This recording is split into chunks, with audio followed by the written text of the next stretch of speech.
Okay, okay. Patikim ni ano, no? Ni Krish's Kitchen. Ito yung patikim niya actually last week pa, no? It's ngayon ko lang may vlog. But anyway, this is an ice cream, no? Vanilla choco chip ice cream. So, pwede ba to sa LCIF? Pwede ba to sa mga nag-LCIF? This is technically, no? Technically, this is mid-carb as per the nutrition facts of Krish's Kitchen. So, mid-carb siya. Not really low carb per se. This is mid-carb. But nevertheless, paulit-ulit na ako, no?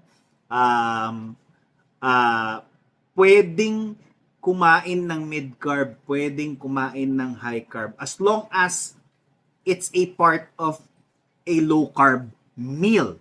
Iba yung low-carb food sa low-carb meal. Pag low-carb food, the food itself is low-carb. Pag low-carb meal, pwedeng may high-carb na ingredients or pagkain so long as the entirety, yung totality, is still low-carb. Okay? Now, as for the price, no, this is about 500 something, no? Lalagay ko naman dyan yan.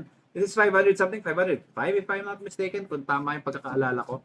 So, if you are craving for something cold, something na ice cream style, pero low carb or lower carb, then, tas paborito mo pa yung vanilla, like me, paborito ko vanilla. So, this one, very favorite ko yan, dahil vanilla yan.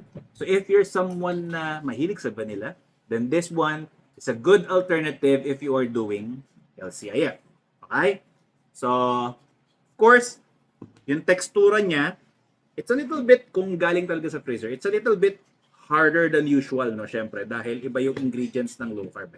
But nevertheless, ice cream siya. So, yan. Hindi ko na kailangan sabihin masarap to dahil paborito ko ang vanilla. Just like paborito ko ang ube, just like paborito ko ang chocolate. So, this one, definitely, I'm sure, masarap. That being said, if you want to taste, to try it, order sa Krish's Kitchen. No? Now, if you want to order about 1,000 pesos worth, no, sa Krish's Kitchen, you can get discounts or exclusive discounts if you're a member if you're a member of LCIF Association. So be a member of LCIF Association, and then kapag bumili kayo ng 1,000 worth sa Krish's Kitchen, you get 10% discount or something, about 100 pesos per 1,000, parang ganon.